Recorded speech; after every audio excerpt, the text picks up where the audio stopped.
आजचा व्याख्यानाचा विषय आहे गुरुवर्य शुक्राचार्य आणि शुक्राचार्य नीती, तसेच कचदेवयानी यांची प्रेमकथा।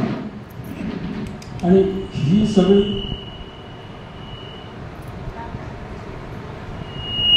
व्याख्यानामुळे मी 3-4 मिनिटांची प्रस्तावना करतो। आज शिराळी मॅडम यांचं व्याख्यान आहे।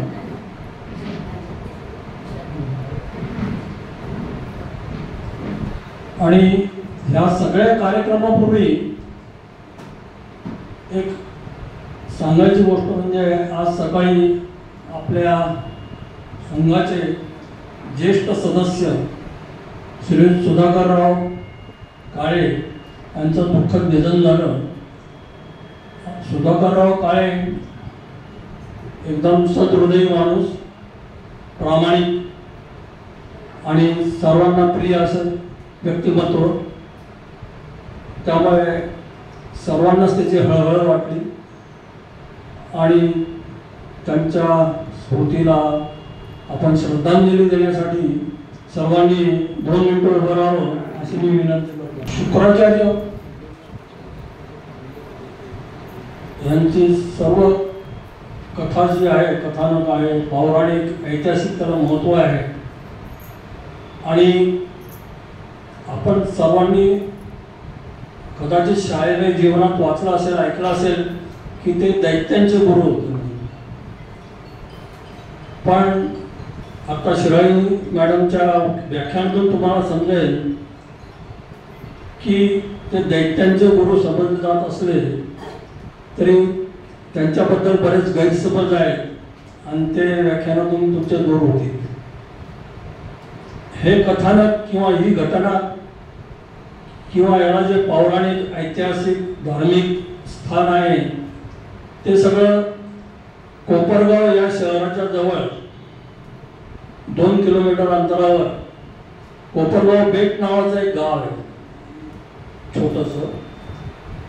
कोपरगाव बेट आणि कोपरगाव यामध्ये गोदावरी नदी वाहते।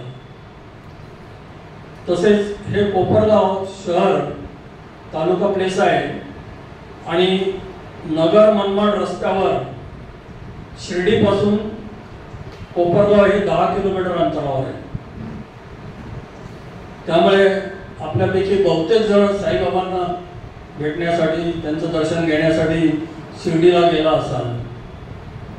त्याच्यात साई भक्त बरेच असतील, ते वारंवार जात असतील। परंतु हे तीर्थक्षेत्र शासनाकडून सुद्धा दुर्लक्षित झाल्यामुळे या ठिकाणाबद्दल कोणाला फारशी माहिती नाही।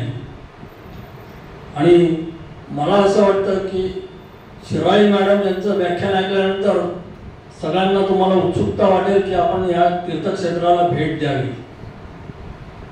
या तीर्थक्षेत्राचं ऐतिहासिक महत्त्व म्हणजे इथे राघोबा दादांचं हे प्रिय स्थळ आहे। त्या ठिकाणी राघोबा दादा जात असत आणि ते कोपरगाव बेटामध्ये राहायचे। आणि त्यातून लोकांची अशी आख्यायिका आहे की नदी खालून एक भुयार होतं आणि पलीकडे कोपरगाव शहरामध्ये आनंदीबाईचा वाडा होता। त्या आनंदीबाईंना तिथं ते भेटत। तर ही ऐतिहासिक पार्श्वभूमी झाली। परंतु पौराणिक गोष्ट म्हटलं तर ब्रह्मदेवाने सृष्टी निर्माण केली, त्यांचे 2 पुत्र, त्याच्यामध्ये भार्गव ऋषी आणि भार्गव ऋषींचा मुलगा शुक्राचार्य, अशी परंपरा आहे, वंश परंपरा त्या सांगतील तुम्हाला। आणि त्यानंतर श्रीकृष्ण, कौरव, पांडव यामध्ये काय रिलेशन होतं त्याची पण माहिती तुम्हाला मिळेल याच्यातून। तर असा त्यांना पौराणिक इतिहास आहे। आणि मी आता त्याच्याबरोबरच सांगतो की निवृत्तीनाथ या मुक्ताबाईंबरोबर जवळजवळ 1 महिना त्या ठिकाणी वास्तव्य केलं त्यांनी।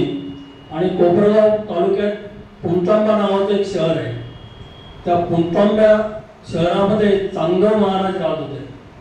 चांगदेव महाराजांची समाधी पुणतांब्याला आहे. तर त्याचं दर्शन घेण्यासाठी निवृत्तीनाथ आणि मुक्ताबाई हे या बेटातून म्हणजे या तीर्थक्षेत्रावरून तिथं गेले होते. असं थोडंसं पौराणिक असा त्याला इतिहास आहे. आणि मी जास्त तुमचा वेळ घेत नाही. मी आता मॅडम शिराळींना विनंती करतो की त्यांनी त्यांचं व्याख्यान सुरू करावं. आज दिवसभरचा पाऊस आणि आपल्या वाट्यावरचा चिखल, मला वाटलं 4 तारे डोकी येतील की नाही, पण त्या मानाने तुम्ही बऱ्याच चांगलीच उपस्थिती आहे. आनंद आहे. हा एक शुक्राचार्य, गुरु शुक्राचार्य हा एक अनोखा वेगळाच विषय वदे साहेबांनी मला दिला. मला त्यांनी या विषयावर बोलायला सांगितलं आणि नुसतंच सांगितलं नाही, मला एक त्यांनी चांगलं पुस्तक दिलं आणि या पुस्तकाच्या आधारे तुम्हाला बोलता आलं तर बघा. तर त्याने हे जे पुस्तक दिलं त्याचा खूप मला उपयोग झाला. तरीही फारशी माहिती शुक्राचार्यांच्या बद्दल मराठीमध्ये उपलब्ध नाही. हिंदीमध्ये आणि इंग्रजीमध्ये पुस्तकं आहेत आणि त्यासाठी मला जयश्रीने खूप मदत केली. ती नेहमीच करते, गुगलवरून वगैरे. आणखीन ऑनलाईन मला काय जमत नाही, तिने मला एक पुस्तक पण मिळवून दिलं. तर या जी थोडीशी माहिती मला मिळालेली आहे त्याच्या आधारे मी आपणाला सांगते. जयश्रीचे आणि वदे साहेबांचे आभार मानून मी माझ्या व्याख्यानाला सुरुवात करते.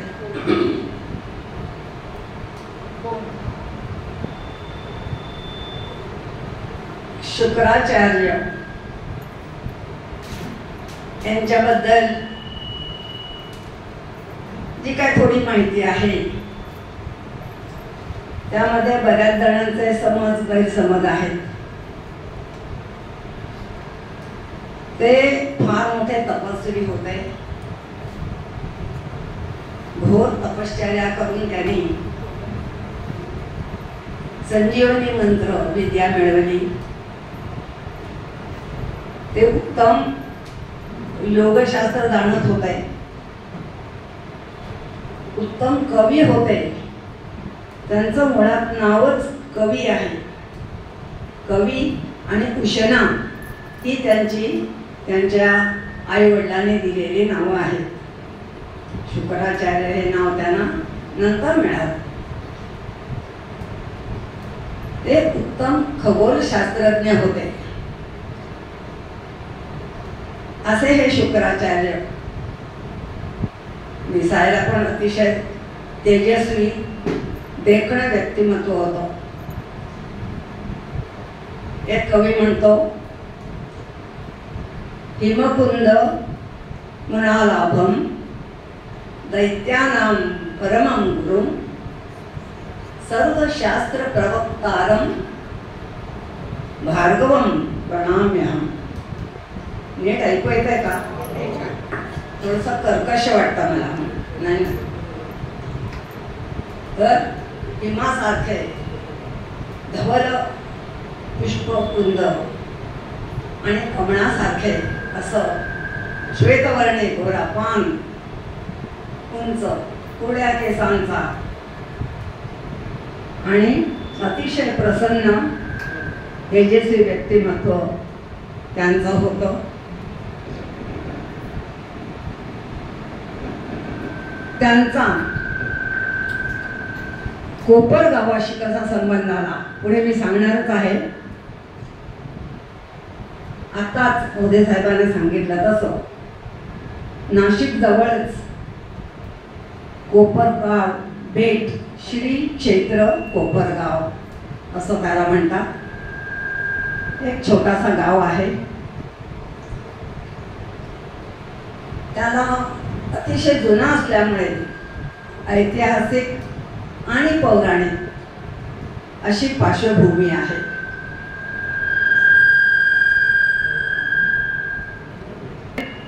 भेट होतो पूर्वी दंडकारण्य वनाचं नाव आपण ऐकून आहोत. ते दंडकारण्य इथे कोणत्या ऐतिहासिक वन या ठिकाणी होतं, आज ते नाही आहे. आणि जिला दक्षिण गंगा म्हणून ओळखतात ती गोदावरी नदी या जंगलातून त्या बेटाला वळसा घालून पश्चिम वाहिनी व्हायची, म्हणून गोदावरीला पश्चिम वाहिनी असंही म्हणतात.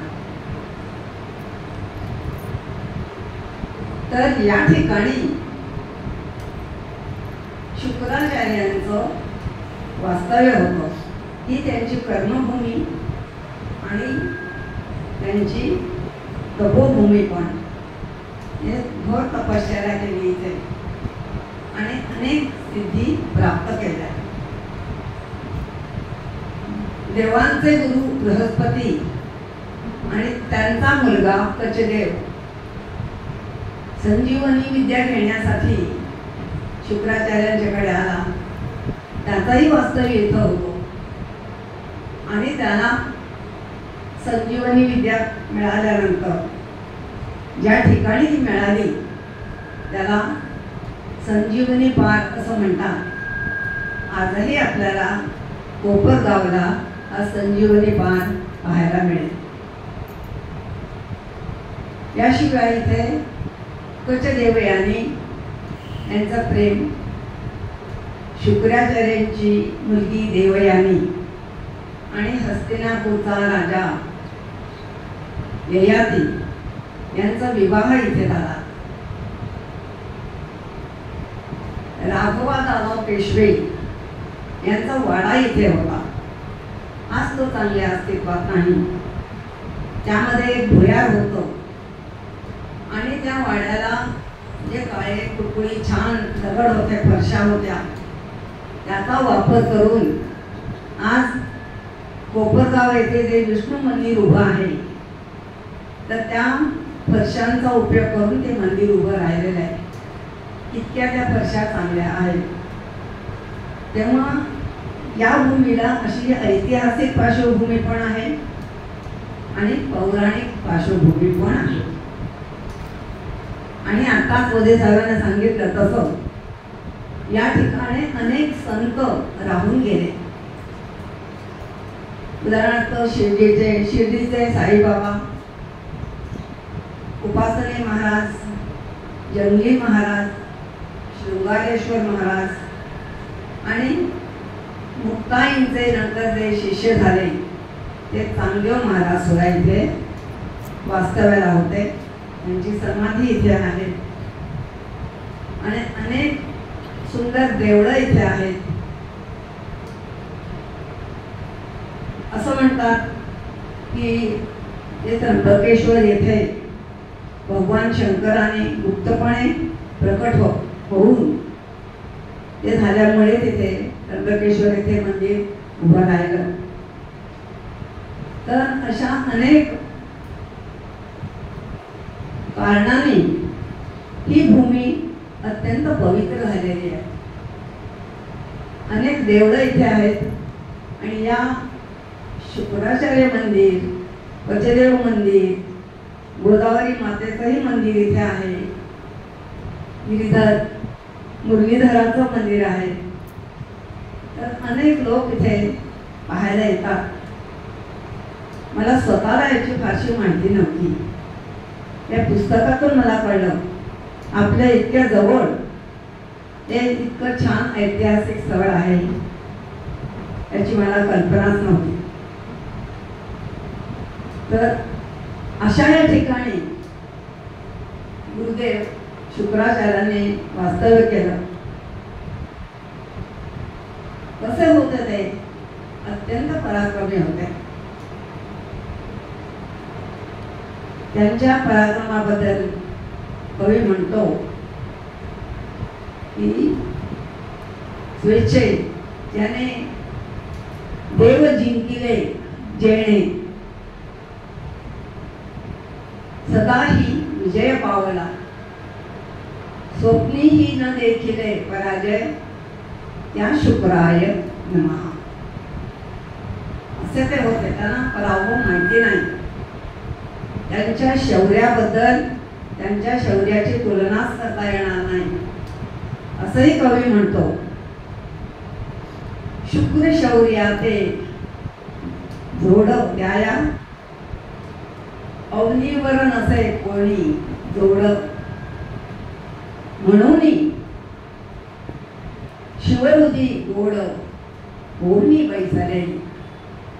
शिवहृदी म्हणजे शिवाचे ते शिष्य होते आणि अत्यंत प्रिय शिष्य होते, त्यांच्या हृदयी बसलेले होते असं कवी म्हणतो. तर या कोपरगाव सुरुवातीला छोटं लहानसं कोपरगाव होतं, नंतर त्याचा विकास झाला आणि जुन्या बेटाला बेट होता तिथे तर जुनं कोपरगाव म्हणायला लागले. शुक्राचार्य तिथे राहत होते. नदीच्या दक्षिण तीरावर त्यांचा आश्रम होता. ते त्यांची आई कृष्णादेवी, पत्नी जयंती आणि मुलगी देवयानी यांच्या बरोबर या आश्रमात राहत होते. आणि उत्तरेला त्यांच्या शिष्यांसाठी आश्रम होता. कचदेव आणि इतर शिष्य तिथे राहत असत. आपल्या आश्रमातून गुरुदेवांच्या आश्रमात येण्यासाठी गोदावरीचा प्रचंड प्रवाह ओलांडून यायचा, तर या शिष्यांना खूप त्रास व्हायचा.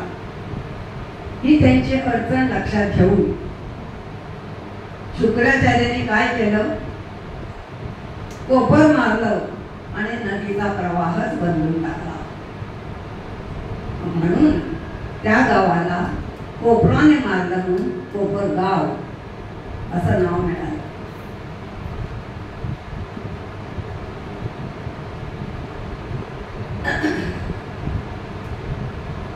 शुक्राचार्यांच्याबद्दल त्यांची कथानक सांगते. ब्रह्मदेवांना 2 मुलगे, एक भृगू त्यांना भार्गव असंही म्हणतात आणि दुसरे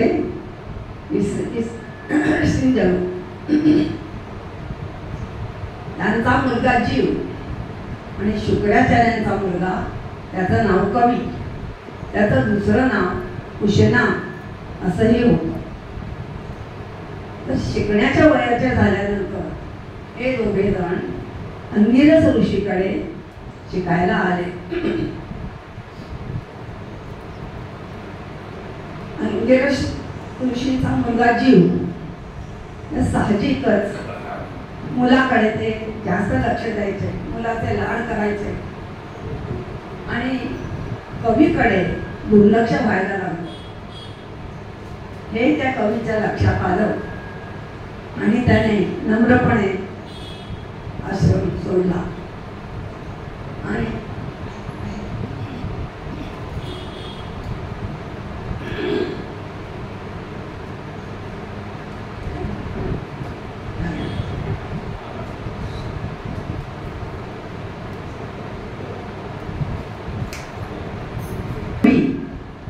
आपल्या गुरुच्या शोधार्थ भ्रमंती करू लागला. खूप शोधल्यानंतर त्याला गौतम ऋषी सापडले आणि त्याने शिष्यत्व पत्करले. त्यांच्याकडे बरीच वर्ष राहून बरीचशी शास्त्र तो शिकला. तरी अजून शिकायचं होतं. मग गौतम ऋषीने त्याला सांगितलं, त्याची बुद्धी, त्याची ग्रहण शक्ती त्याने ओळखलं होतं. ते म्हणाले, आता माझ्याजवळची विद्या होती ती तुला देऊन झाली, तर तुला आणखीन शिकायचं असेल तर भगवान शिवाकडे, शंकराकडे हिमालयात जा. त्याप्रमाणे तो हिमालयात गेला आणि शंकरांच्याकडे राहून सगळी विद्या त्यांनी मिळवली. सगळ्या शास्त्रामध्ये तो पारंगत झाला. अत्यंत आज्ञाधारक, बुद्धिमान, त्यामुळे शंकरांचा आवडता शिष्य झाला. मग त्यांनी त्याला सांगितलं की मला तुमच्याजवळची संजीवनी विद्या द्या. त्याला मात्र शंकरांनी मान्यता दिली नाही. ते म्हणाले, नाही, ती विद्या तुला देता येणार नाही, बाकी सगळ्या विद्या तुला दिलेल्या आहेत, तू आता जा. कवी मनातून थोडा कटू झाला, पण तो अत्यंत निग्रही असा विद्यार्थी होता. तो बाहेर आला आणि त्याने घोर तपश्चर्या सुरू केली. झाडाला स्वतःला लटकून घेतलं उलट, खाली सगळ्या पातोळा गोळा करून त्याची धुणी घ्यायचा आणि शंकराचा जप करायला लागला. त्याचं हे तपश्चर्या पाहून इंद्राला राग आला. इंद्रदेवाला नेहमीच भीती वाटायची, आपलं आसन जाईल की काय. त्यामुळे त्याने अनेक प्रत्यय आणण्याचा प्रयत्न केले, खूप त्रास दिला, पण हा मुलगा ढळला नाही. त्याचा तप चालूच राहिला. मग त्यांनी काय केलं, त्यांची मुलगी जयंती, तिने त्या पातोळ्यामध्ये मिरच्या टाकल्या. आता तो तिखट धूर यायला लागला, त्यामुळे त्याच्या डोळ्यातून, नाकातून रक्त यायला लागलं. त्याचे हाल बघवत नव्हते, तरीही हा मुलगा थांबला नाही, त्याचा जप चालूच राहिला. मात्र त्याने आता काय केलं, तो उभा राहिला आणि उभ्यानं तप करू लागला. त्याची निष्ठा, त्याची सहनशक्ती आणि त्याचा भक्तिभाव पाहून शंकर द्रवले आणि त्याने त्याला संजीवनी विद्या दिली. खुश होऊन कवी परतला अंगिरस ऋषींच्या आश्रमात. त्यांना प्रणाम करून त्याने सांगितलं की सगळ्या विद्या मी पारंगत झालेलो आहे. आणि त्याने त्याचा आपला तुलत भाऊ जीव याची चौकशी केली. अंगिरस ऋषींनी त्याला सांगितलं की तो सर्व शास्त्रात पारंगत झाला आणि आता देवांचा गुरुपद, बृहस्पती पद या स्थानावर तो विराजमान झालेला आहे. ते काय म्हणा, तो जीवला भेटायला गेला. त्याने सांगितलं, मी पण तुझ्यासारखा सर्व शास्त्रामध्ये पारंगत झालेलो आहे. त्याशिवाय माझ्याकडे दुर्मिळ अशी संजीवनी विद्या आहे. त्या आपण आता दोघंही बाहेर पडू आणि मानवाच्या कल्याणासाठी आपण काम करू. तू माझ्याबरोबर चल. जीव म्हणाला, एक तर तुला अशी विद्या मिळालेली आहे यावर माझा विश्वास नाही. दुसरं असं, मी आता या गुरुपदावरती आहे, तर मला तुझ्याबरोबर बाहेर येता येणार नाही. ठीक आहे, कवी म्हणाला, मी तुला माझ्याजवळ ही विद्या आहे हे सिद्ध करून दाखवतो. आणि तो बाहेर पडला. आता देव आणि दानव यांच्यामध्ये पुरातन पूर्वीपासून सतत लढाया व्हायच्या, भांडणं व्हायची, हे आपल्याला माहीत आहे. तर अशा त्या चकमकी लढाया चालूच होत्या आणि या लढाईमध्ये नेहमी देवांचा विजय व्हायचा आणि दानव पराभूत व्हायचे. बरेच जण त्यातले मृत्युमुखी पडायचे. त्यामुळे दानवांची संख्या कमी व्हायला लागली. देवांच्या जवळ देवांनी अमृत कुंभ मिळवला होता. समुद्र मंथनानंतर जो अमृत कुंभ मिळाला तो खरं तर दानवांना त्यांच्या हातात होता. पण देवाने नेहमीप्रमाणे लबाडी करून विष्णूंना मोहिनीचं रूप देऊन पाठवलं आणि दानवांना धुळ घातली आणि तो कुंभ पळवला. तो देवांना मिळाला. दैत्यांच्या हातात काहीच राहिलं नाही. त्यामुळे झालं काय? देवांचं नुकसान काही होत नव्हतं, पण दानवांची किंवा दैत्यांची संख्या कमी व्हायला लागली. मग त्यांनी सगळ्यांनी काय केलं? त्यांना एकदम माहीत होतं कवी हा सर्व शास्त्रामध्ये पारंगत होऊन आलेला आहे. तेव्हा त्याच्याकडे धाव घेतली आणि त्याला विनंती केली की आम्हाला तुम्ही शस्त्रविद्या शिकवा आणि आमचा असा सतत पराभव होतो. कवीला पण असं हवंच होतं. त्याला आपली विद्या संजीवनी विद्या जी मिळालेली आहे ती सिद्ध करून दाखवायची होती. दुसरं असं की जीव हा देवांचा गुरु झाला म्हणून मग म्हणणार ठीक आहे, मी हा दैत्यांचा गुरु हो. त्या दोन कारणासाठी त्याने ते गुरुत्व स्वीकारलं. आणि आता या लढाया व्हायला लागल्या. त्यात जेव्हा जेव्हा दैत्य मरून पडायचे त्यावेळेला ते या मंत्राद्वारे त्यांना पुन्हा जिवंत करायला लागले. त्यामुळे दैत्यांची संख्या कमी होईना. देव घाबरले आणि चिंतेत पडले आणि त्यांनी भगवान शिवाकडे धाव घेतली. त्यांना सांगितलं असं जर राहिलं, हे जर सतत मेलेल्यांना जिवंत करत राहिले तर जन्म मृत्यूचं जे संतुलन आहे ते बिघडेल आणि जे जन्म मृत्यूचं चक्र आहे तेही बुडून चालणार नाही. आणखी महत्वाची गोष्ट अशी की दैत्यांतच कालांतराने राज्य होईल ही खरी भीती होती. तेव्हा तुम्ही आता काहीतरी करा आणि याच्यावर तो उपाय शोधा, आम्हाला मदत करा. शुक्राचार्य म्हणजे कवी अंतर्ज्ञानी होते आणि त्यामुळे त्यांना कळलं की हा जो मंत्र म्हणणारा आहे तो आपलाच विद्यार्थी आहे. काय करायचं? पण देवांच्या सगळ्यांच्या आग्रहामुळे त्यांनी काय केलं? त्याला गिळून टाकलं. आता या पुन्हा लढाया व्हायला लागल्या. त्याच्यात पुन्हा दैत्यांचा पाडा व्हायला लागला आणि कवीने शंकराला पुन्हा पुन्हा विनंती केली तरी ते काही त्याला सोडेना.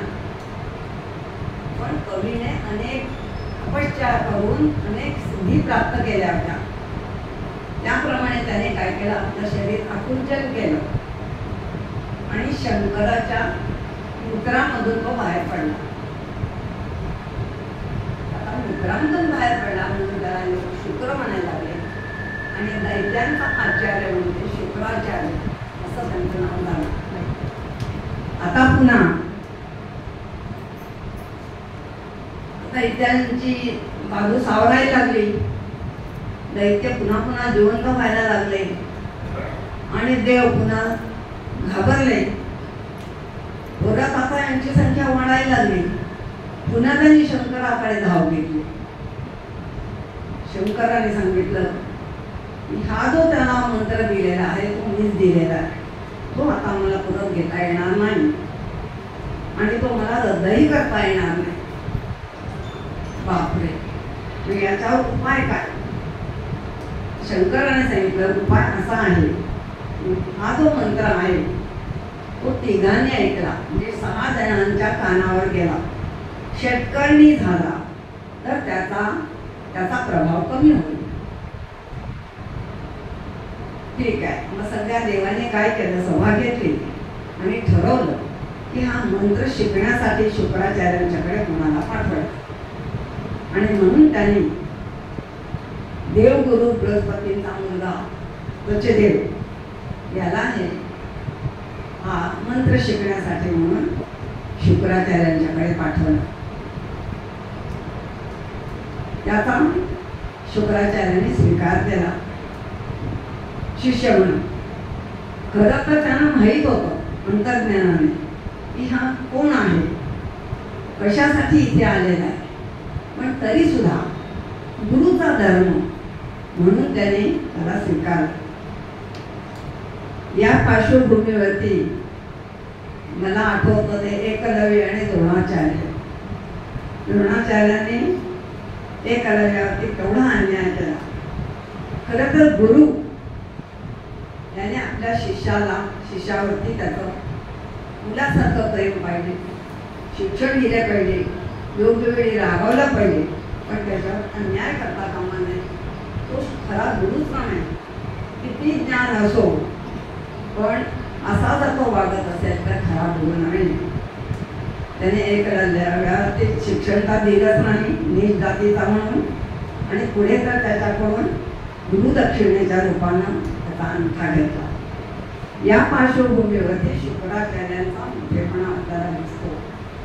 त्याने त्याला स्वीकारलं सगळं माहीत असतो. आणि कचदेव हा अत्यंत अन्याय झालं, मन मिळावून स्वभावाचा होता. त्यामुळे बुद्धी पण तेज होती. लवकरच शुक्राचार्यांचा आवडता शिष्य झाला. त्या आश्रमामध्ये देवयानी शुक्राचार्यांची मुलगी राहत होती. तिला हा कचदेव आवडला. ती त्याच्याकडे आकर्षित झाली, त्याच्यावरती प्रेम करू लागले. आता हे सगळे जे असुर होते, दानव होते, त्यांना सगळ्यांना असूया वाटायला लागली.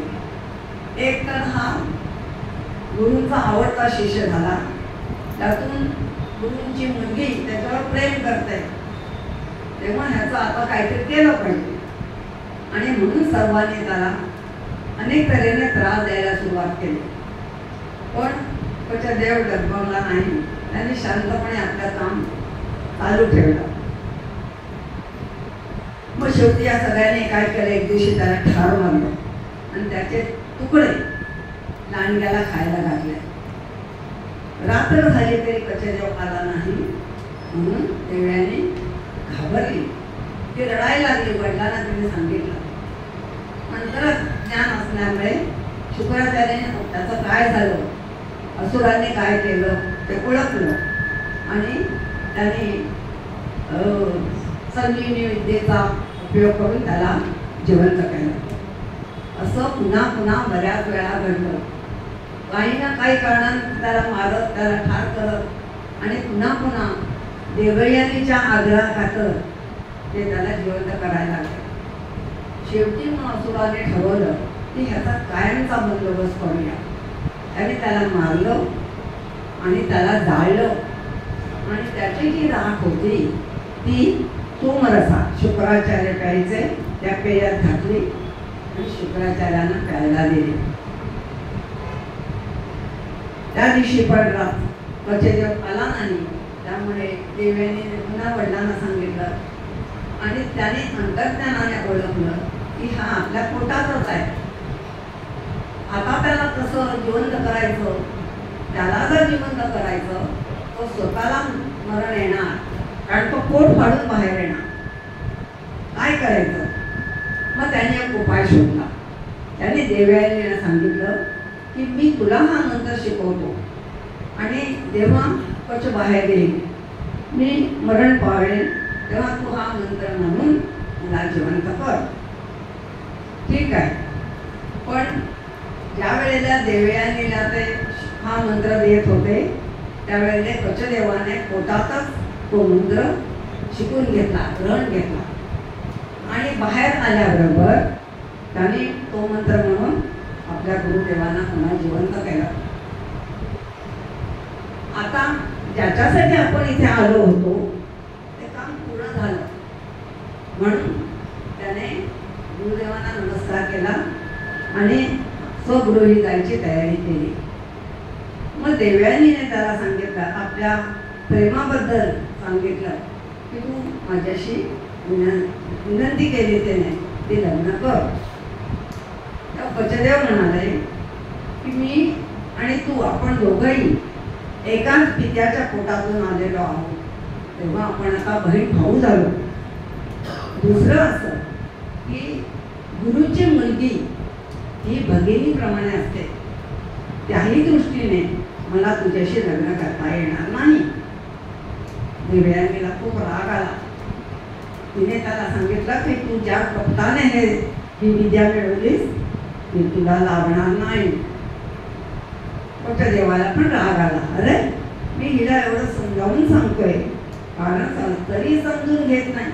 मग त्याने तिला शाप दिला की तुलाही विद्या येणार नाही आणि तुझं दुसऱ्या जातीतल्या माणसाशी विवाह होईल.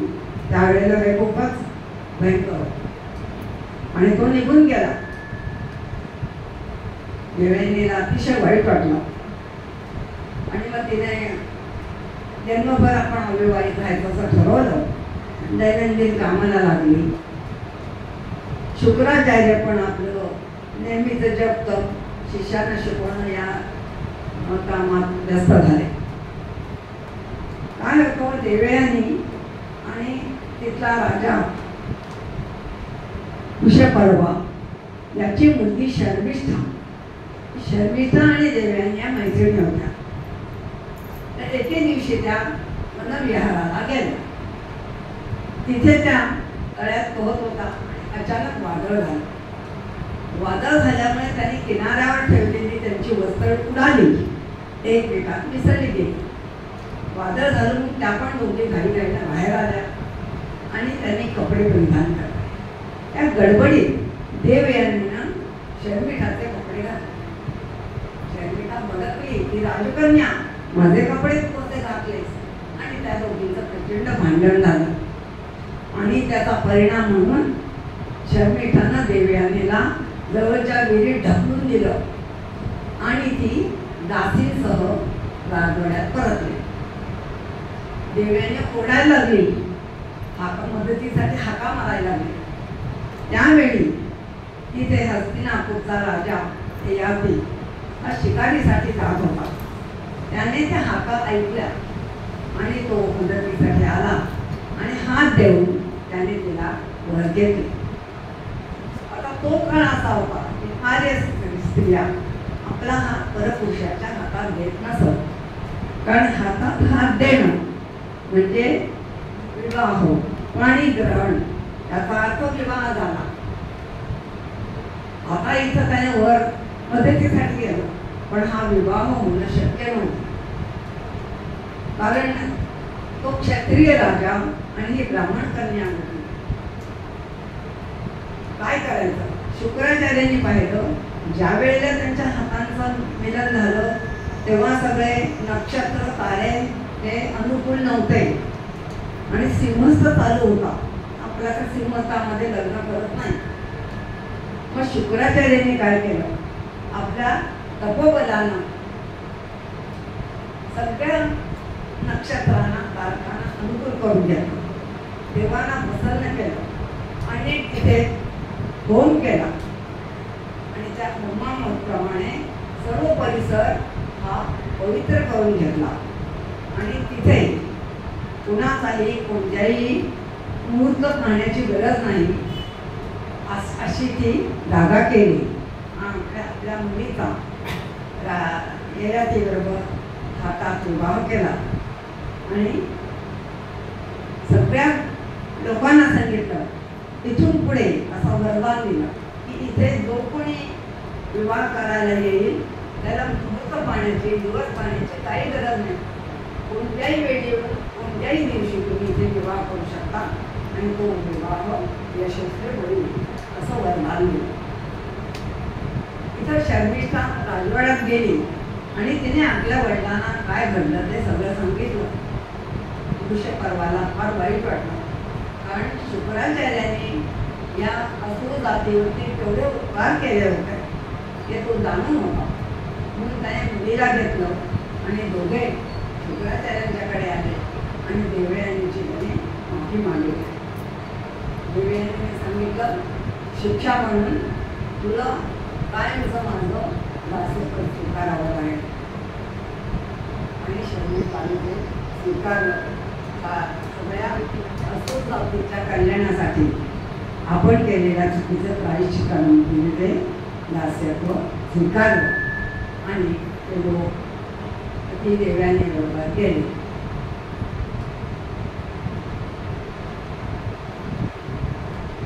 हे शुक्राचार्य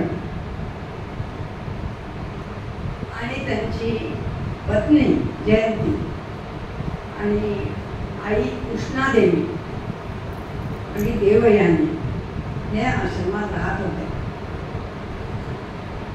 ज्या आश्रमात राहत होते तो आश्रम इतर अनेक कारणाने त्याने शिष्यांचं त्यांचं काम तर चालू होतंच, पण ते दैत्यांचे गुरु होते. आता प्रश्न आहे की शुक्राचार्य हे कोण होते?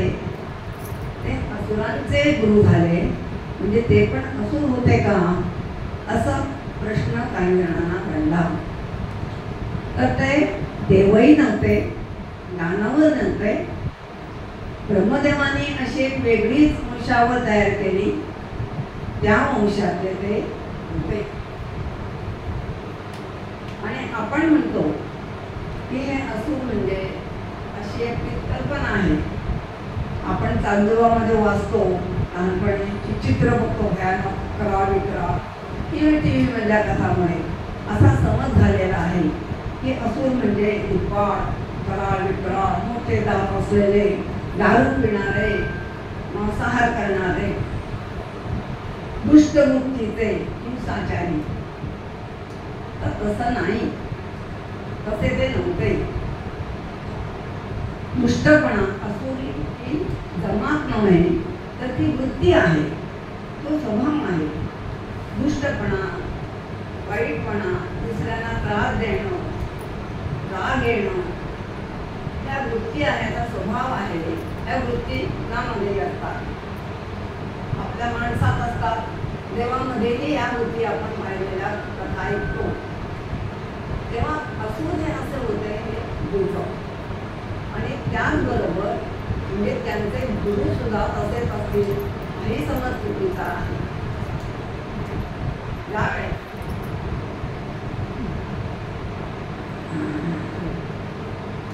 तर आपण एकंदर ब्रह्मांडाचे 3 भाग करतो, स्वर्ग, भूलोक आणि पाताळ. असं म्हणतात स्वर्गात देव राहतात, भूलोकात असुर राहतात आणि पाताळात राक्षस राहतात. तर हे असुर कोण आहे? त्या अनेकांना शंका की ते आपल्यासारखा ते शुक्राचार्य त्यांचे गुरु होते, म्हणजे नेमके कुणाचे गुरु होते? या भूतलावरती कोण राहतं? भूतलावरती आपण राहतो. एक मत असं आहे, त्याच्या काही नोंदी सापडतात की हे असुर म्हणजे हिमालयाच्या वायव्येकडून इराण आणि इराकमधून आलेले लोक आहेत. आणि ते जे नेहमीचा जो समज आहे अकराळ विक्राळ दुष्ट, तसे नव्हते. सज्जन सामान्य माणसासारखेच होते. ऋग्वेदामध्ये एक श्लोक आहे. तो श्लोक असा: महास्पृगासो असुरस्य वीरः दिवः. महास्पृगासो असुरस्य वीरः दिवः म्हणजे हे महास. असुर कोण होते? महास होते. महास याचा अर्थ महान आणि दिवा हा म्हणजे देव, म्हणजे ते देव होते, देवासारखेच होते, सज्जन होते, असं ते हा श्लोक सांगतो. दुसराही एक शब्द त्याच्यात आहे आसुहू. आसुहू म्हणजे या जगात रमणारे, भूतलावर म्हणजे आपल्यासारखेच लग्न करून मुलं बाळं, आई वडील, नातेवाईक यांच्यामध्ये रमणारे असे ते होते. म्हणजे सज्जन, चांगले, परोपकारी असे आपल्यासारखे ते होते. या असुरांना शुक्राचार्यांनी अनेक गोष्टी शिकवल्या. नुसतं युद्धशास्त्र नव्हे तर त्यांना धर्मशास्त्र शिकवलं, नीतिशास्त्र शिकवलं. धर्मशास्त्रामुळे धर्माच्याकडे वळण्याची त्यांची बुद्धी केली. देवाची प्रार्थना केली पाहिजे, कशी केली पाहिजे हे सगळं त्यांनी त्यांना शिकवलं आणि त्यांचा एक प्रकारे उद्धारच केला. अत्यंत सुसंस्कृत अशी चांगली जनता असे ते लोक शुक्राचार्यांनी त्यांना केलं. म्हणून आपण पाहतो की त्यांच्यापैकी काही जण हिरण्यकश्यपू किंवा प्रल्हाद हे राजेच होते, असुर राजे होते. प्रल्हादाचा मुलगा विरोचन आणि त्याचा मुलगा महाबली. या महाबलीचं तर आपण म्हणतो की इडापिडा टळो बळीचं राज्य येऊ असा तो होता, आदर्श राजा होता. तर असे हे चांगले लोक असुर होते. त्यांच्याबद्दलच्या ज्या गैरसमजुती आहेत त्या चुकीच्या आहेत. तर या सर्व असुरांच्या बरोबर शुक्राचार्यांनी ते त्यांना मार्गदर्शन केलं, त्यांचा उद्धार केला आणि म्हणून त्यांच्याबद्दल अतिशय चांगले उद्गार भगवान श्रीकृष्णांनी भगवद्गीतेच्या 10व्या अध्यायात काढलेला आहे. कोणतंही चांगलं व्यक्तिमत्व म्हणजे चांगली गोष्ट आहे की मीच आहे असं नेहमीच भगवान म्हणतात. त्याप्रमाणे ते म्हणतात वृष्णीनाम वासुदेवोस्मी. वृष्णी वंशामधला वासुदेव मी आहे. पांडवानाम धनंजयोमी. पांडवामधला धनंजय मी आहे. आणि मुनीनाम व्यासोस्मी. सर्व मुनीमध्ये श्रेष्ठ असा व्यास तो मी आहे. आणि कवीनाम उशना ही. म्हणजे सर्व कवीमध्ये श्रेष्ठ कवी उशना म्हणजे शुक्राचार्य मी आहे. असे गौरवाचे उद्गार त्यांच्याबद्दल भगवान श्रीकृष्णाने काढलेले आहेत. आपण पहाटे पूर्वेला जो शुक्र तारा पाहतो, शुक्र ग्रह, त्याप्रमाणेच हे शुक्राचार्य अत्यंत तेजस्वी असे होते. मगाशी मी कवितेत सांगितलं त्याप्रमाणे गोरेपान उंच प्रसन्न व्यक्तिमत्व होतं. कुळे केस होते. नेहमी ते धवल वस्त्र परिधान करत असत. त्यांच्या एका हातात दंड असे आणि दुसऱ्या हातात फूल असे. घोडा हे नेहमी वाहन ते वापरत असत. असे हे शुक्राचार्य. त्याने अनेक ग्रंथ निर्माण केले, पण त्याने सर्वात श्रेष्ठ असा तो त्यांचा ग्रंथ अजरामर झालेला आहे. आजही त्याचं पालन मोठे राजकर्ते विद्वान लोक करतात. तर तो शुक्रनीती तो ग्रंथ त्यांनी लिहिला. तो कसा लिहिला तर प्रथम भगवान शंकरांनी सर्वसामान्य लोकांनाही आचार विचार कसा करावा, नीती धर्माचं पालन कसं करावं, धर्माचं पालन कसं करावं आणि एकंदर कसं जीवन जगावं हे सांगण्याकरता नीतितत्व विशालाक्ष नावाचा ग्रंथ भगवान शंकराने लिहिला. पण तो खूप मोठा होता आणि खूप कठीण पण होता. म्हणून इंद्रदेवाने तो संक्षिप्त केला आणि थोडा सोपाही केला. तरीही तो मोठाच होता. म्हणून बृहस्पतीने तो आणखी लहान केला, आणखी सोपा केला आणि त्याचं बृहस्पत्य असं नाव दिलं. पण तरीही तो खूप मोठाच होता आणि खूप कठीण होता. मग शुक्राचार्यांनी या ग्रंथाचा सगळा अभ्यास केला आणि तो खूप सोपा केला आणि खूप लहानही केला आणि त्याला नाव दिलं शुक्रनीती. हा ग्रंथ इतका चांगला होता की अगोदर जे 3 ग्रंथ मी सांगितले त्या सर्वांपेक्षाही तो श्रेष्ठ ठरला. सगळ्या देवांनाही तो आवडला आणि राज्यकारभार करताना इतिहास व्यवहार करताना त्या ग्रंथाचं पालन करावं ते करायला लागले. आपल्या ह्याच्यामध्ये सुद्धा इतिहासात पण आपण वाचतो ज्या वेळेला हा ग्रंथ लिहिला गेला तेव्हा बहुधा राजे लोकांचं युग होतं. तेव्हा सर्व राजांना मार्गदर्शन करणारं असं हे पुस्तक होतं, असा हा ग्रंथ होता. आणि उदाहरणार्थ म्हणजे त्याच्यात त्यांनी काय सांगितलेलं आहे, राजाचे कर्तव्य काय,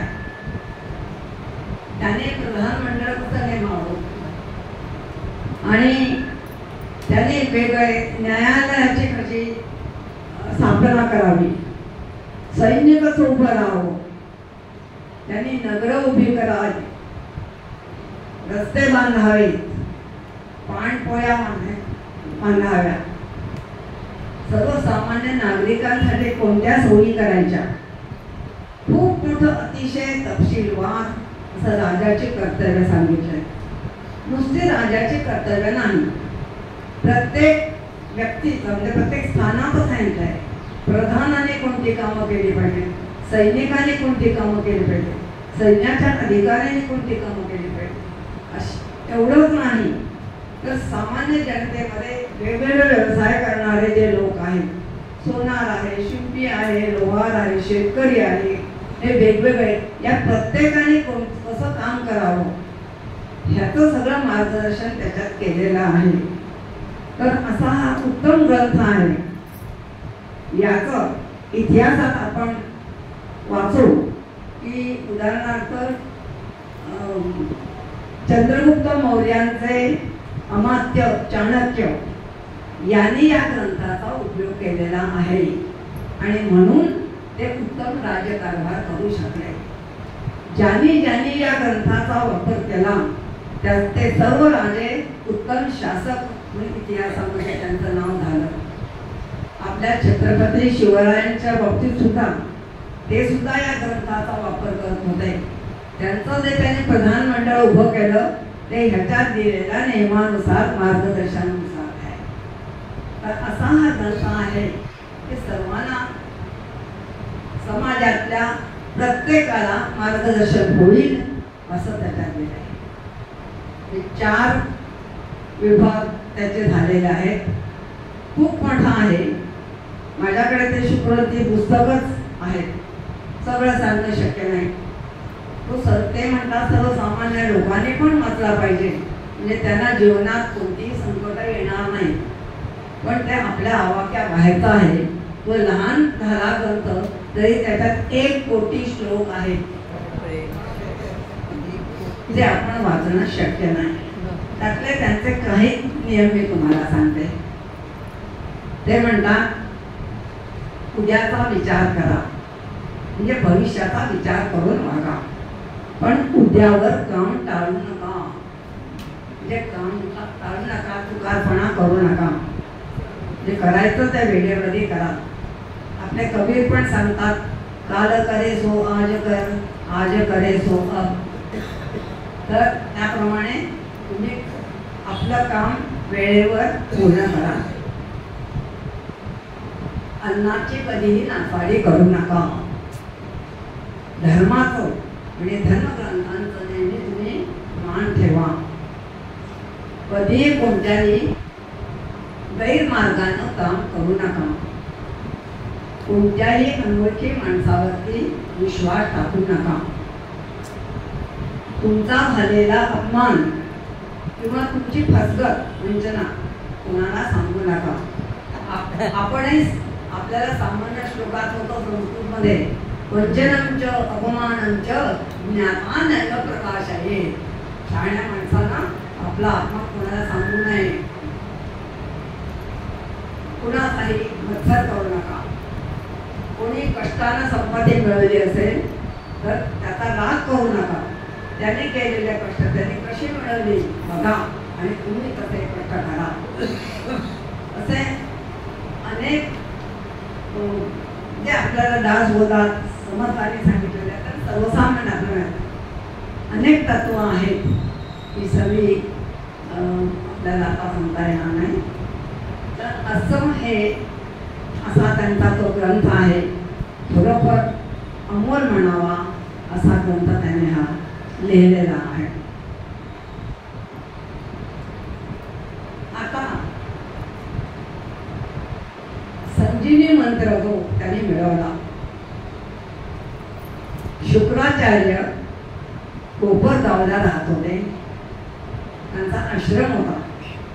त्या आश्रमात ते आपली आई कृष्णादेवी, जयंती ही पत्नी, मुलगी देवयानी तिच्यासह राहत असत. शुक्राचार्यांना 4 मुलगे होते. या 4 मुलांचा किंवा भृगु ऋषींचा वास्तव या आश्रमात होता असं कुठेही सापडत नाही. या तिघी ते राहत होत्या आणि शुक्राचार्य राहत होते. त्यांच्या वास्तव्याच्या नोंदी इतिहासात सापडतात. पण त्यांच्या मुलांच्या किंवा भृगु ऋषी इथे राहत होते असं कुठे सापडत नाही. याचा अर्थ असा की शुक्राचार्यांचा हे मूळ ठिकाण नाही. ते दुसरीकडून कुठून वडिलांकडे राहत होते, तिथून ते इथे आले, कोपरगावला आले. ते का आले कोपरगावला हा प्रश्न आहे. तुम्हालाही पडेल, कुणालाही पडेल, ते सांगते. हा जो संजीवनी मंत्र तो त्याने घेतला होता, तो कुठेही जपून चालणार नव्हता. तो ठराविक ठिकाणी जपला तरच त्याचं फळ मिळणार होतं. मुळात मंत्र म्हणजे काय सांगते की ज्या मंत्राच्या उच्चारानं मृत माणसाच्या शरीरातील ज्या वेगवेगळ्या क्रिया आहेत त्या पुनर्जीवित होतात, तो मंत्र म्हणजे संजीवनी मंत्र. तो कसाही म्हणून चालणार नव्हता. त्यालाही एक शास्त्र होतं. ठराविक पद्धतीनं ठराविक शब्दांवर ठराविक आघात देऊनच तो म्हणायचा असं ते होतं. म्हणजे ठराविक उच्चार करताना जी स्पंदन संख्या असते ठराविक झाली पाहिजे.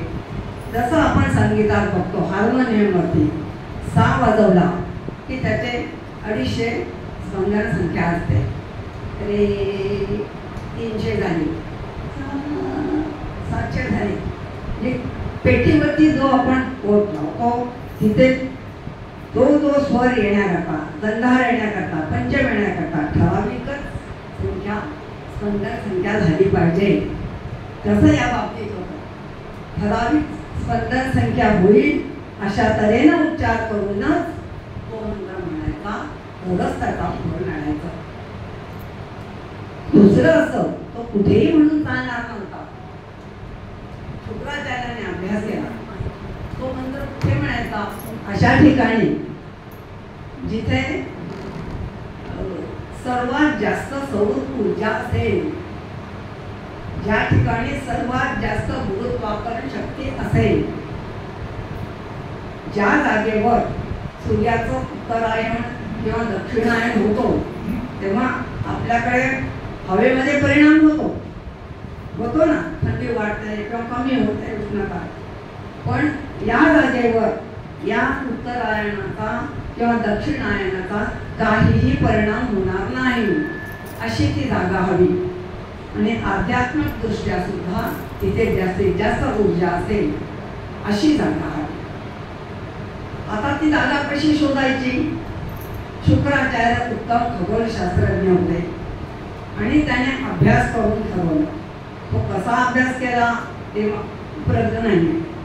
आणि त्याने ओळखलं की जसं विषुववृत्त, कर्कवृत्त, मकरवृत्त ही काल्पनिक रेषा आहेत, तर विषुववृत्तावरती सूर्याची किरणं जिथे लंब रूपाने पडतात आणि ज्या ठिकाणी अक्षांशाला छेदून 19.5 असा कोन होईल अशी जागा पाहिजे आणि त्या ठिकाणी रेखांश 74.32 74.32 असा रेखांश असला पाहिजे. अशी जी जागा असेल तिथेच फक्त हा मंत्र म्हणता येईल. तिथेच सर्वात जास्त सौर ऊर्जा असेल, गुरुत्वाकर्षण शक्ती जास्त असेल आणि सूर्याच्या दक्षिणायन उत्तरायणाचा काही परिणाम होणार नाही. आणि मग असा कोण कुठे होईल हे शोधक शुक्राचार्य उत्तरेकडून निघाले. ते शोधक निघाले आणि नगरच्या या कोपरगाव मंदिर देवळा गावी आल्यानंतर त्यांच्या लक्षात आलं, अरे हीच जागा, इथे हा 19.5 हा कोण होतो. या ठिकाणी सर्वात जास्त गुरुत्वाकर्षण शक्ती आहे. या ठिकाणी दक्षिणायनाचा उत्तरायणाचा काही परिणाम होत नाही. तर ही जागा हा मंत्र जपायला योग्य आहे आणि म्हणून ते कोपरगावला आले. आता प्रश्न येतो बुद्धिप्रामाण्यवादी हे खरं कशावरून. मलाही थोडी शंका आली होती, हे कशावरून सगळं खरं असं असतं का की सर्वात जास्त हे शोधता येतं का. येतं. तुम्हाला सांगते की अगदी अलीकडे एक डॉक्टर भूषण पटवर्धन, सगळी पटवर्धन नावाचे माणसं बुद्धिमान असतात, तर असे ते अत्यंत बुद्धिमान वैज्ञानिक आहेत.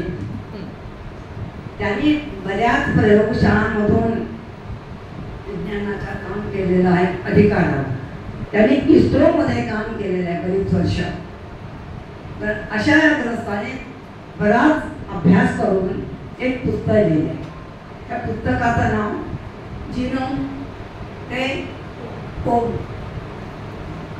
त्या पुस्तकात ते मी पुस्तक वाचलेलं नाही, पण त्याचा संदर्भ एका लेखामध्ये आला, त्याच्यावरून मी तुम्हाला सांगते. तर त्याच्यात त्यांनी लिहिलेलं आहे की नासाने 1954 मध्ये संशोधन करून असा शोध लावला. त्यांनी एक काल्पनिक पट्टा पृथ्वीवरच्या भोवती म्हणजे हान्स ॲलन बेल्ट नावाचा पट्टा, तसा आपला विषुववृत्त पट्टा कसा त्याने तयार केला आणि त्या ठिकाणी त्यामध्ये कोणत्या ठिकाणी जास्तीत जास्त ऊर्जा आहे किंवा गुरुत्वाकर्षण शक्ती जास्त आहे हे त्यांनी शोधण्यासाठी हा पट्टा तयार केला. तर अशी 3 ठिकाणं मिळाली. आपल्या भारतातल्या उत्तराखंडमध्ये कसार देवी नावाचं एक देऊळ आहे, टेम्पल आहे, तिथली ही जागा आहे. तिथे सर्वात जास्त सौर ऊर्जा मिळते, गुरुत्वाकर्षण शक्ती सर्वात जास्त आहे. आणि दुसरं ठिकाण आहे अमेरिकेतलं पेरू प्रांतातलं माचुकोची असा एक प्रदेश आहे, तिथे पण असं मिळतं. आणि तिसरं ठिकाण आहे इंग्लंडमधलं, UK मधलं हस्टिंज नावाचं एक ठिकाण आहे. या 3 ठिकाणी त्यांनी शोधून काढलं की सर्वात जास्त सौर ऊर्जा असते, सर्वात जास्त गुरुत्वाकर्षण शक्ती असते आणि उत्तरायणाचा दक्षिणायनाचा त्याच्यावर परिणाम होत नाही. तर म्हणजे हे वाचल्यानंतर मला खूप समाधान झालं. याच्या आधी मी जे तुम्हाला सांगणार होते, एक वाचलेला भाग मी सांगत होते, पण माझ्या मनात थोडीशी खचखच होती. पण हे वाचल्यानंतर मला म्हणजे ह्याच्यात काहीतरी तथ्य आहे, फॅक्ट्स आहेत. तर असा हा अभ्यास शुक्राचार्य आज कितीतरी इन्स्ट्रुमेंट्स आहेत, केवढी सुधारणा झाली आहे, सायंटिस्टना बरं मदत करणारी. पण शुक्राचार्यांच्या जवळ काय होतं, त्यांनी कशाच्या आधारे शोधून काढलं हे मात्र कुठे सापडत नाही. तर महान खगोलशास्त्रज्ञ होता, that he had proved. Shukracharya हे आदर्श गुरु होते. गुरु हा शब्दच कसा तयार झाला. गु याचा अर्थ अंधकार, अज्ञान, आणि रूचा अर्थ आहे प्रकाश, ज्ञान. म्हणजे जो अज्ञानाचा अंधकार दूर करतो आणि प्रकाश आणतो तो गुरु. आपल्या भारतीयांच्यामध्ये तरी गुरु शब्दाला, गुरु व्यक्तीला फार मान आहे. आपण म्हणतो गुरु ब्रह्मा, गुरु विष्णू, गुरुदेव महेश्वरा, गुरु साक्षात परब्रह्म, तस्मै श्री गुरुवे नमः. तर गुरु हा बंधू असतो, तो गुरु असतो, तो पिता असतो, माता असतो. त्याने शिष्यावरती प्रेम करायला हवं. त्याला नुसतं शिक्षण नाही तर त्याला आदर्श नागरिक करायला हवा. आणि या व्याख्येमध्ये बसणारे असे शुक्राचार्य होते. ते आपण अभिमानाने म्हटलं पाहिजे की त्याने पचदेवाला ते कशासाठी आले माहीत होते, तरी सुद्धा त्याने त्याला नाकारलं नाही. त्याच्या पोटात पचदेव असताना त्याला जर जिवंत केलं, आपलं मरण उद्भवणार हे माहीत होतं. जरी त्याने देवयानीला तो मंत्र शिकवला असला तरी ती बरोबर म्हणेल कशावरून किंवा आपण जिवंत होऊ कशावरून याची कोणतीही खात्री नव्हती. तरी सुद्धा त्याने तो मंत्र जपून त्याला जिवंत केला. तिसरी गोष्ट, हा पोटात असताना ते जेव्हा देवयानीला हा मंत्र शिकवत होते त्यावेळेला तो ग्रहण करेल याची त्यांना जाणीव होती, तरी सुद्धा त्याने तो मंत्र शिकवला. तेव्हा खऱ्या अर्थानं हे गुरु होते आणि आकांक्ष आदर्श असे गुरु होते असं मला वाटतं. आता काही गमतीच्या गोष्टी सांगते. हे जे दशावतार आपण मानतो हे कसे झाले, का झाले, त्यालाही कारण आहे. काय झालं की जेव्हा देव दानवांचं युद्ध सुरू होतं आणि म्हणजे संजीवनी विद्या मिळवण्याच्या अगोदरची गोष्ट, आणि बरेचसे ते दैत्य मरायला लागले, त्यांचा पाडा व्हायला लागला. मग शुक्राचार्यांनी ठरवलं की नाही, आपण आता जाऊन ही संजीवनी विद्या मिळवायचीच. सुरुवातीला जरी शंकराने नाही म्हटलं होतं, पण तेव्हा त्यांनी ठरवलं की नाही, आपण तपश्चर्या करायची आणि हा मंत्र मिळवायचा. पण जाता आपण गेल्यानंतर या दानवांना कुणीतरी रक्षक पाहिजे, कारण देव टपलेलेच असणार, ते स्वारी करणार. म्हणून मग त्याने काय केलं, त्यांच्या संरक्षण त्यांची माता होती, सापत्य माता, सावताई ख्याती नावाची.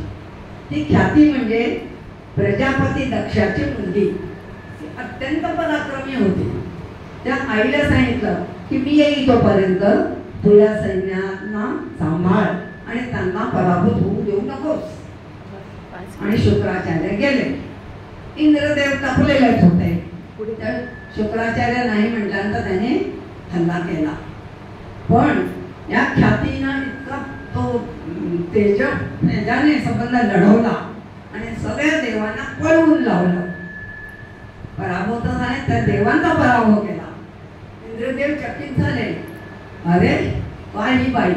आणि मग त्याने मदतीसाठी नेहमीप्रमाणे भगवान विष्णूंना पाचारण केलं. भगवान आले आणि त्याने काय केलं की ख्यातीचं डोकं उडवलं तलवारीनं. आता ही ख्याती म्हणजे भृगु ऋषींची पत्नी. या भृगु ऋषी संतापले आणि त्यांनी विष्णुदेवांना शाप दिला की तू हे काम केलंयस, तुला आता पृथ्वीवर जावं लागेल आणि जन्म मृत्यूच्या फेऱ्यात तुला 10 वेळा सापडावं लागेल. आणि म्हणून ते त्यांना हा दशावतार झाला आणि मत्स्यावतारापासून त्यांना तिकडे पृथ्वीवर राहावं लागलं आणि पुन्हा पुन्हा जन्म घ्यावा लागला. ही आहे दशावताराची कथा. दुसरं, आपण नेहमीच ऐकतो की जर कोणी जर कुठल्या कामाच्यात आड येत असेल तर तो ना झालीतला शुक्राचार्य आहे. काय आहे ती कथा?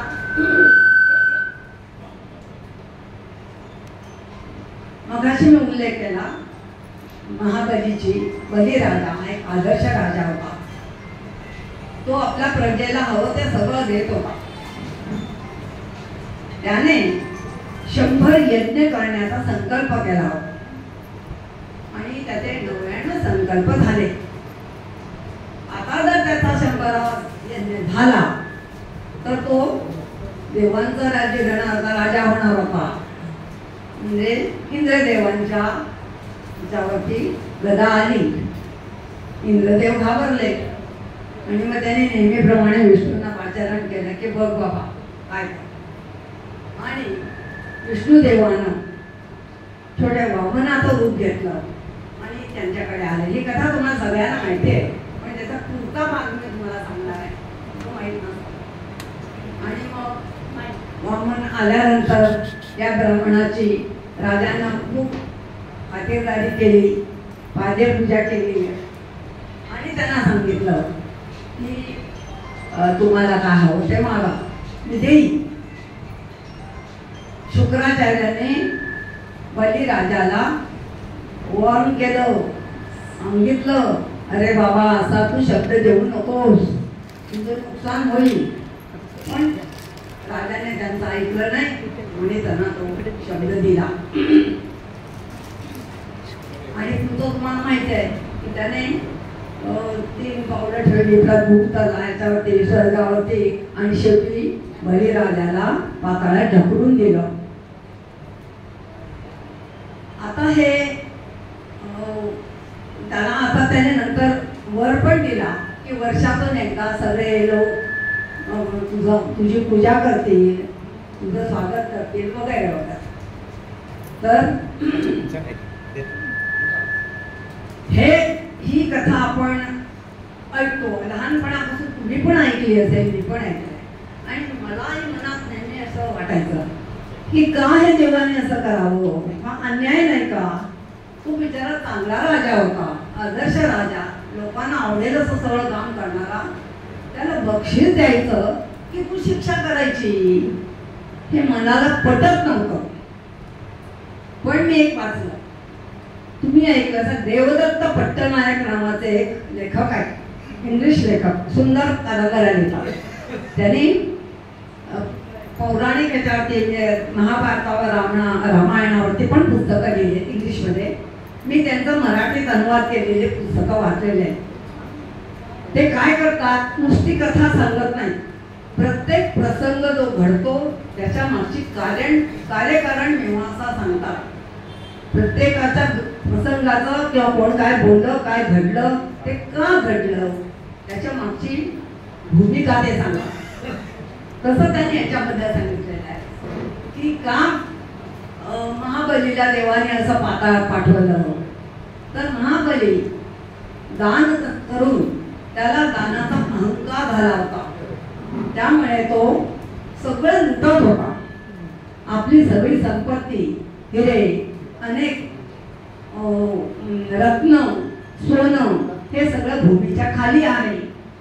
तर भूमीखालची ही जी संपत्ती आहे ती तो खणत होता, सतत उपसायला लागला. लोकांनी मागितलं दिलं, अमुकांनी मागितलं दिलं, सगळं तो खणायला लागला. त्याचं काय होईल, असं जर तो उपसत राहिला तर सगळं नष्ट होईल. आणि म्हणून ह्याला अटकाव करायचा ठरवला. आणि वामनाने म्हणजे विष्णू भगवानाने वामनाचा अवतार घेऊन त्याला हे अडवलं आणि हे त्याला सांगितलं की हे तू करतोयस हे योग्य नव्हे. आपणही लक्षात ठेवायला पाहिजे, पर्यावरणाच्या दृष्टीने सध्या हेच चाललेलं आहे. तर हे काम, पर्यावरणाचं काम भगवान विष्णुदेवाने केलेलं आहे. म्हणजे बलिराजावरती अन्याय झालेला नाही. ते मला त्या देवदत्त पट्टनायकाच्या पुस्तकात वाचायला मिळालं आणि मला मनाचं समाधान झालं. आता या शुक्राचार्यांना शिवपुत्र असं म्हणतात. ते का, ते शंकराचे पुत्र. काय झालं की शुक्राचार्याने अनेक सिद्धी मिळवल्या होत्या. त्याच्या बळावर त्याने कुबेराला बांधून घातलं आणि त्याची सगळी संपत्ती लुटून नेली. कुबेर बिचारा काय करणार, तो शंकराकडे गेला तक्रार करून आणि सांगितलं त्याने असं असं केलं. अन्यायच होता. शंकराला राग आला आणि त्याने आपला भाला घेतला आणि ते निघाले त्याला शोधायला. शुक्राचार्य घाबरले आणि त्या भाल्याच्या टोकावर उडी मारून बसले. मग शंकराने काय केलं, तो भाला असा वाकवला धनुष्यासारखा. तो वाकवल्यानंतर तो तळ हातावरती आला त्यांच्या, त्यांनी गिळून टाकला. मग पुन्हा पुन्हा विनंती केल्यानंतर आणि पार्वतीने पण सांगितल्यामुळे सौजन्य बायको सांगते म्हणून मग शंकराने त्याला मुक्त केलं. आपल्या मुद्रामधून तो मला मुक्ती दिली. अशा तऱ्हेने तो शंकराचा पुत्र झाला आणि म्हणून शुक्राचार्यांना शिवपुत्र असंही म्हणतात. हे दंडकारण्य वनाबद्दल आपण ऐकतो. प्रभू रामचंद्र जिथे राहिले होते तर इक्ष्वाकू राजा, अयोध्येचा जो राजा, पहिला राजा, त्याला अनेक मुलगे होते आणि त्याचा सगळ्यात मोठा मुलगा शुक्राचार्यांच्याकडे शिकायला शिष्य म्हणून आला होता. बुद्धिमान होता, ज्ञानारक होता, त्यामुळे शंकराचा तो अतिशय आवडता शिष्य झाला. पण त्याने काय केलं की शुक्राचार्यांच्या मुलीला तिच्या इच्छेविरुद्ध भ्रष्ट केला, अत्याचार केला. साहजिकच शुक्राचार्य चिडले. त्याने त्याला ठार मारलं आणि त्याचं अरण्यात रूपांतर केलं. तेच दंडकारण्य, त्याचं नाव दंड, म्हणून ते दंडकारण्य असं सांगतात. आता त्या सगळ्या गोष्टी बुद्धीच्या जोरावर कितपत आहेत आणि हे तुम्ही प्रत्येकाने ठरवावं. मला जे वाचायला मिळालं आणि जे तुम्हाला सांगावं असं वाटलं, थोडं ते रंजकही आहे. तेव्हा ह्या गोष्टी तुम्हाला मी या सांगितल्या. शुक्राचार्यांचं म्हणणं जातीबद्दल काय होतं ते म्हणतात, जन्मानं कोणीही कुणाची जात ठरत नाही, त्याच्या गुणानं आणि कर्मानं जात ठरते. एखादा ब्राह्मण जर दारू पीत असेल, आपलं कर्तव्य तो नीट करत नसेल तर तो म्लेच्छ. आपण काय समजतो, तो पूर्वी भाजू कोणी म्हणत नाही पण दलितांसाठी हा शब्द वापरला जायचा. विशेषतः ब्रिटिश काळात ख्रिश्चन लोकांना, इतर धर्मीयांसाठी आपण हा शब्द वापरतो. ते शुक्राचार्य म्हणतात नाही, जो कर्तव्य पालन नीट करत नाही, जो दुष्टपणाने वागतो, सज्जन नागरिक नाही, तो म्लेच्छ. असे त्यांनी खूप चांगली तत्व अशी आपल्या त्या शुक्रनीतीमध्ये सांगितलेली आहे. मला जेवढं कळलं समजलं तेवढं मी तुम्हाला सांगितलं. तुम्ही सर्वांनी शांतपणे ऐकून घेतलं. मी तुमचं मनापूर्वक आभार मानते. आणि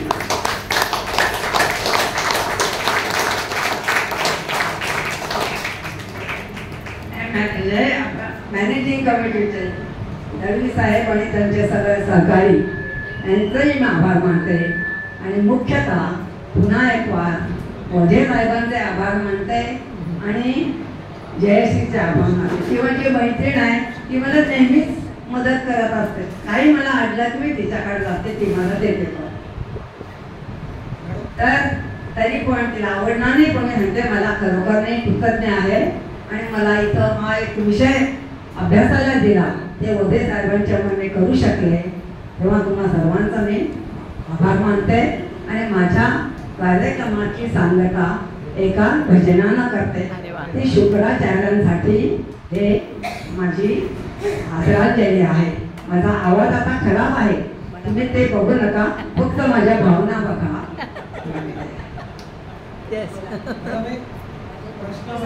ही जी शुक्राचार्यांनी संजीवनी विद्या शिकली होती, तर आपल्या पुराणामध्ये ही संजीवनी विद्या त्यांनी वापरून एखाद्याला पुनर्जन्म किंवा पुनर्जीवित केलं असा कुठे उल्लेख असा नावानिशी सापडतो का?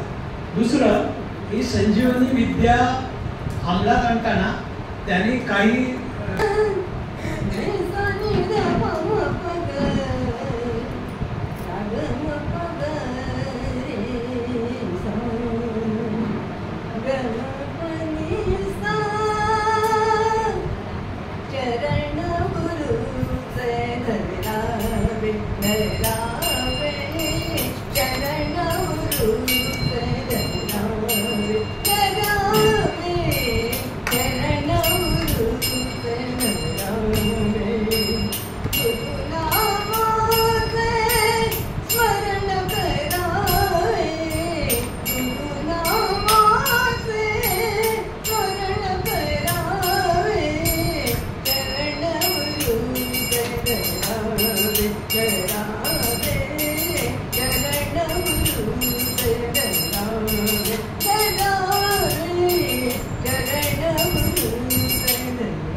व्याख्यान तुम्ही ऐकलं सगळं, त्याच्यावरून तुम्हाला समजलं असेल की या व्याख्यानासाठी किंवा या कार्यक्रमासाठी मी अतिशय योग्य व्यक्तीची निवड केली होती.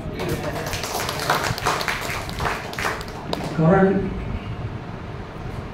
बाकीच्या सामान्य लोक माझ्यासारखा हे काही सांगू शकणार नसेल आणि ह्या ज्या कथानकाचा सगळ्यांना प्रचार व्हावा असं माझ्या मनात होतं. कोपरगाव हे माझं मूळ गाव, बर्थ प्लेस, आणि त्याच्याबद्दल माहिती व्हावी असं मला मनापासून वाटत होतं. वास्तविक या कथानकाचा गुरुचरित्रामध्ये सुद्धा उल्लेख आहे. त्यानंतर वि. स. खांडेकरांच्या ययाती कादंबरीत थोडासा उल्लेख आहे आणि नामदेव महाराजांच्या ज्या गाथा आहे त्यातली 1168वी ओवी त्याच्यामध्ये याचा उल्लेख आहे. तर त्यामुळे याचं महत्त्व खूप आहे. आणि झालंय काय की सगळेजण साईबाबांना भेटायला जातात आणि त्याचं महत्त्व जास्त त्यांचं वाढलेलं आहे. पण मुख्य आपलं जे पौराणिक ऐतिहासिक जे ठिकाण आहे, तीर्थक्षेत्र आहे, त्याच्याकडे आपलंही दुर्लक्ष झालं आहे आणि शासनाचंही दुर्लक्ष झालं आहे. आता ह्या ज्या गोष्टी झाल्या त्याच्याबद्दल मी का या ठिकाणाला भेट द्यावी त्याच्याबद्दल सांगतो. गुरु शुक्राचार्याच्या तपोबलाने पावन झालेल्या कर्मभूमीचे दर्शन होते. पवित्र अशा संजीवनी मंत्राचा उगम स्थानाचे दर्शन घेण्यासाठी कचोदैव्यानी यांच्या विश्वातील पहिल्या प्रेमकथेच्या ठिकाणाचे दर्शन आपल्याला होते. शुक्राचार्यास शुभ कार्यास आणि विवाह मुहूर्त न पाहता लागण्याचे एकमेव ठिकाण आहे. आणि क्षत्रिय राजा ययाती व देवयानी यांच्या विश्वातील पहिल्या आंतरवर्णीय विवाहाचे हे ठिकाण आहे. गुरुशिष्य परंपरेचा पाया असलेले ठिकाण आहे. विवाह योग जुळत नसल्यास शुक्राचार्य महाराजांना अभिषेक अर्पण करून साकडे घालण्याचे ठिकाण आहे. ऐश्वर्य, सुख, समृद्धी, यश, कीर्ती, शिक्षण, व्यापार, नोकरी, कला व आयुष्य देणारी देवता आहे. शुक्राचार्यांनी संजीवनी मंत्राच्या सिद्धतेसाठी कोपरगाव निवडले आहे. त्यामुळे असे कोणते जे ठिकाण आहे ते एकदा आपण जरूर जाऊन बघावं अशी माझी इच्छा आहे. आता त्याचे विचार करू आपण. दुसरी गोष्ट की आपण हे सगळं पौराणिक ऐतिहासिक व्याख्यानामध्ये सगळा संदर्भ बघितला ऐकला, पण मला वाटतं वर्तमानपत्रात मी जे काम करतो ते मी तुम्हाला सांगतो की एक 2-3 वर्षापूर्वी साईबाबा मोठं देवस्थान आहे आणि त्याला शासनाने अनुदान दिलं त्या शताब्दी वर्षासाठी. वास्तविक माझं मत आहे की अशा तीर्थक्षेत्राला जीर्णोद्धार होण्यासाठी आणि लोकांना आकर्षित करण्यासाठी अनुदान शासनाने द्यायला पाहिजे. त्याच्यासाठी मी झगडतो आहे. शासनाबरोबर पत्रव्यवहार चालू आहे माझा. आणि या तीर्थक्षेत्राला असा दर्जा दिलेला असतो शासनाने अ, ब, क. आता अ आणि ब जे तीर्थक्षेत्र असेल त्यांना शासनाकडून अनुदान मिळतं. आता या तीर्थक्षेत्राला क दर्जा आहे. तो ब दर्जा कसा मिळेल त्यासाठी माझं करस्पॉन्डन्स चालू आहे. दुसरी गोष्ट, आता 2 वर्षांनी म्हणजे 2027 मध्ये सिंहस्थ कुंभमेळा आहे आणि नाशिकची जी नदी गोदावरी ती कोपरगावातून वाहते. त्यामुळे नाशिकला त्र्यंबकेश्वरला जे भक्तगण येतात, लाखोनी तिथे भक्तगण भेट देतात आणि त्यातले बरेचसे लोक कोपरगाव या तीर्थक्षेत्राला भेट देतात. तर अशा ठिकाणी चांगल्या सोयी सुविधा हव्यात. एक धर्मशाळा असावी, तिथे राहण्याची चांगली खाण्यापिण्याची सोय असावी यासाठी मी प्रयत्न करतोय. तिथले रस्ते खराब आहेत, ते रस्ते चांगले गुळगुळीत दर्जेदार असावेत यासाठी प्रयत्न चालू आहेत. आणि कुंभमेळ्याच्यासाठी मला वाटतं 15 दिवसापूर्वी एक मीटिंग झाली, हाय लेवल मीटिंग. म्हणजे आपले मुख्यमंत्री देवेंद्र फडणवीस त्यांनी आणि आपले सेंट्रलचे केंद्र शासनाचे नागपूरचे मंत्री गडकरी साहेब त्यांनी तिथे नागपूरला एक मीटिंग घेतली आणि त्यामध्ये असं ठरवलं की कोणते रस्ते प्रायोरिटीने हे करायचे, दुरुस्त करायचे किंवा चांगले करायचे. त्याच्यामध्ये हा जो रस्ता आहे शिर्डी कोपरगाव त्याचाही त्याच्यात उल्लेख आहे. माझाही प्रयत्न चालू आहे त्याच्या दृष्टीने. आणि बस बाकी काही